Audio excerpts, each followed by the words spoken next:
How's it going there, guys? James here from Butler Farms on a unbelievably hot July day.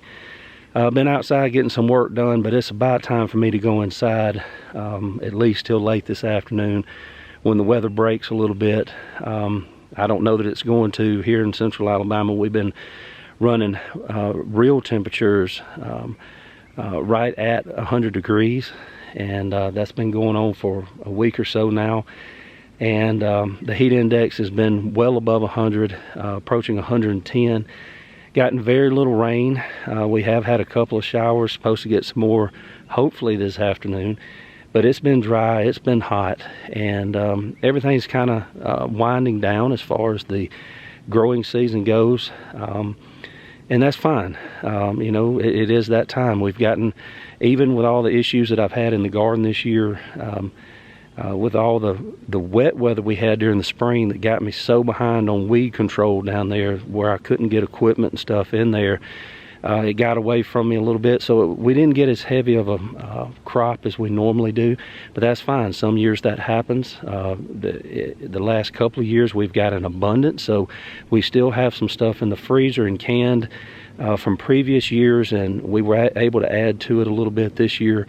By next spring we're going to probably be hurting a little bit, but you know, next year's another year. I did just want to bring you a real quick video about another homestead option for some of you, well, for all of you really. Y'all have seen on some of my tours, I'm really trying to up my fruit production around here. We grow a lot of vegetables, but there's not a lot of fruit production here. My wife's great-grandfather, who this land used to belong to, used to have a couple of apple trees down in the bottom of the holler. But ever since I've been up here, those trees were extremely old. I've never saw them produce. And so I've been up here we've been married for 23 years. So and I've been on this place ever since then. So we haven't had a fruit crop really of any kind, at least since I've been up here. And I don't know what kind of crop they got on those apple trees before I got up here. The apple trees are gone now. They were diseased, they were dying, they were breaking up, so I took them down. And as you know, I've planted pear trees, I've planted apple trees. I've even got some up here that I'm down beside my driveway right now. And they're still young. They are not, I do have a couple of pears out there on one of my trees. I have a couple of little apples out there. So, you know, next year I'm going to prune them up like they're supposed to be next year. I'm going to keep pouring organic fertilizer to them like I'm supposed to. And I expect we'll start getting some crops on those starting next year, because it's time. They've been in the ground for a couple of years now, and so their root system should be established and they should be ready to go. But one other option that some people have, and they do get kind of big, they do, you do have to have some room for them sometimes, what you see right here behind me. This is a fig tree. Now again, as most of the things up here on this property, I can't tell you what kind it is, just like I can't tell you what kind of blueberries I have. I know that they're rabbit-eye blueberries. This is some kind of brown turkey fig. This is actually fig trees, fig bushes that were left over from my wife's great-grandfather. Now where we built, there used to be an old house right in front of it that was his house. And we took it down, and when we got ready to build our house, one of the things my wife wanted me to do was try to save the fig tree. So when the excavators were here flattening off the place for our house, I had them dig up Granddaddy's fig trees. He had two big fig trees, and it's been a struggle, but as you can see now, they are really jamming. We used to have one, and I know this is bright sunshine out here, so I hope you can see it. We used to have one right there in that area. There's a little pear tree right there, very young, but this one didn't make it. So what I did is the original fig tree was planted right there, and like I said, the way they dug it up, I didn't have a lot of hopes for, but what it did do is put up shoots. And those shoots I have moved up here. And as you can see, like I said, I'm right at 6 feet tall, so I would say right now they're about 8 feet tall. Another shoot I put right there, right behind that light pole. There's another one of my little apple trees there that's coming along. And we haven't had any fruit off of this because, like I said, they have struggled. I've had to baby them. But this is something that was here. It's used to our climate here. It's used to this, even the ground that it's planted in. It's the same ground. It actually came from about 30 feet behind me is where the original tree came from. And as you can see now, I don't know if you can see it right here, we're actually starting to get some figs.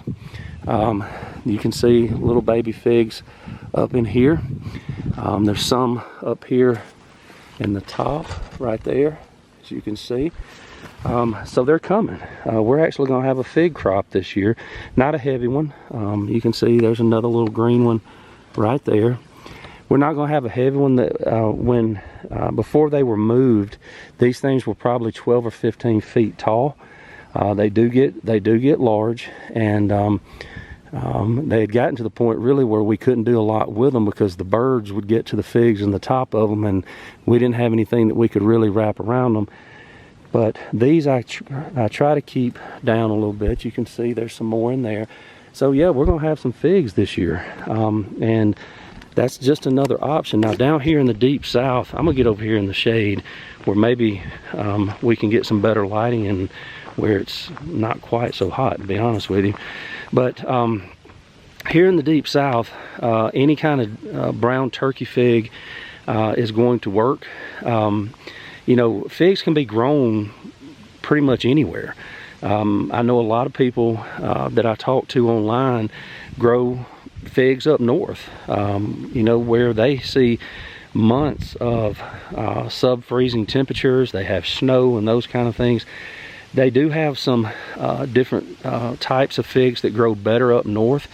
But I've got some friends up north, like I said, that I talk to online that actually grow brown turkey figs. Now they do grow them in tubs, and in the winter they do move them in.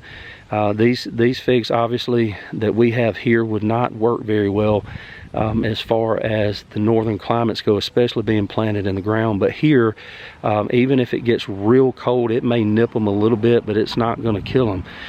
One thing I want to say about figs is, you know, you go to Lowe's or somewhere like that, and they've got the little buckets of figs and brown turkey figs, and I guess those would work. Y'all know my history with buying blueberry bushes, for instance, from big box stores. And the two little blueberry bushes I've got down there that are actually the oldest two that I have, and I don't get a handful off of them. And I keep saying, well, I'm going to dig them up and replace them with some of my shoots that have come off my dad's shoots, and I never do. But this year I think I finally had enough. I'm fed up with them taking up space and not doing anything. They've been there probably 7 or 8 years, and I don't get a handful off them, but yet some of the shoots from my dad's and some of the shoots off of my rabbit eye blueberries, I mean, I get gallon buckets at a time off of them, you know, every 3, 4, 5 days. I don't know. So I don't know where those plants come from. I don't know, you know, what climate they're supposed to be involved in. If you can find somebody that's got figs, they transplant easily. They have little shoots that come up out of the ground that you can take a little spade shovel and dig them up in the late winter and transplant them. And that's what happened with these. I mean, we thought when my wife saw the original fig tree start to go down, her immediate thoughts were, well, that's the end of that. And she, you know, there was kind of a nostalgia thing there too, because that was granddaddy's fig trees. And but I told her, I said, you know, the good thing is the main tree that we put in the ground that we dug up is not going to last, but those shoots that's the same tree. It came off the same rootstock.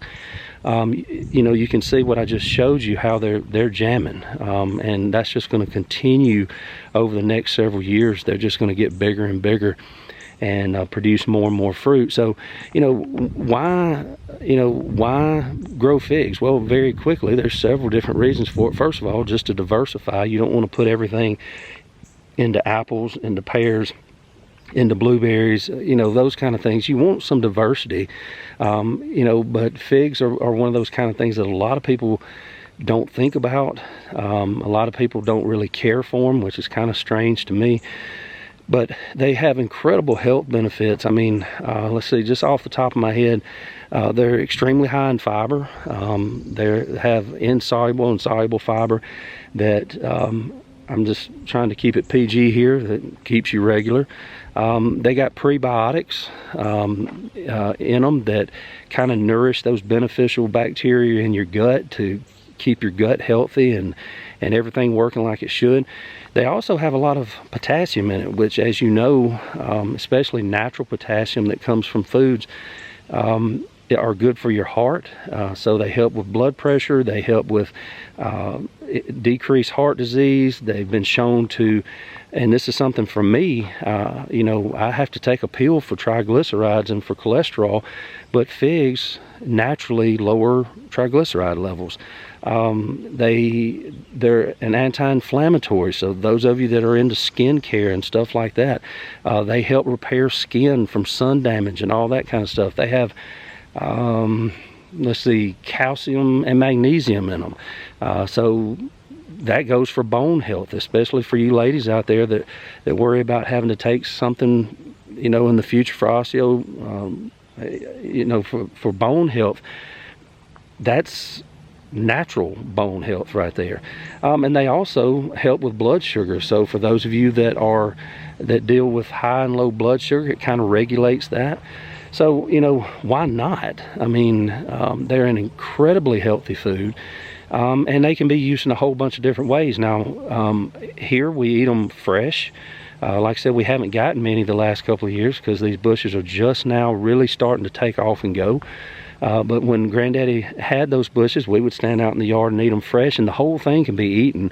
You can pop the whole thing in your mouth, the skin, the seeds, the pulp part of it, the whole thing can be eaten. A lot of people skin them first. We never did. Obviously, they're sweet, so they can be used in desserts. They can be used in jams. They can be used in sauces. A lot of people dry them and use them as snacks. I know down at Deep South Homestead, you can go down there and look at some of their videos.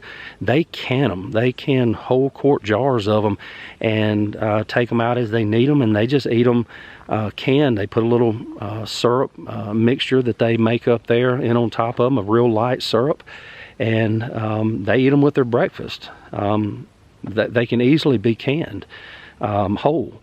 And take them out, and they're just like eating, well, not just like eating fresh ones, but very close.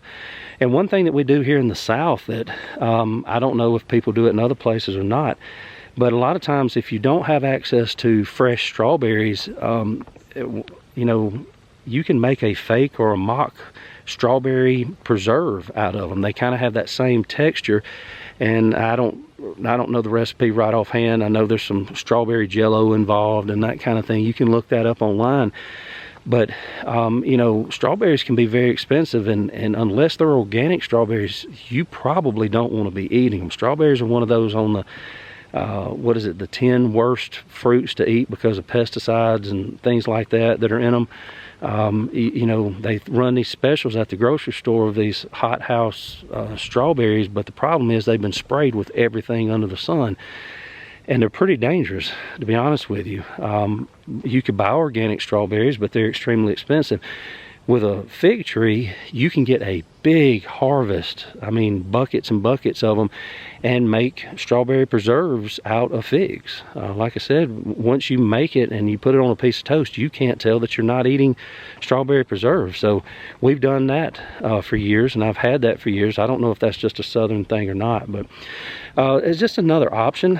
They're easy. Once you get them established, they kind of take care of themselves. I do trim mine back simply so they won't get so incredibly tall that I can't, that I'd have to get a step ladder out here to get them.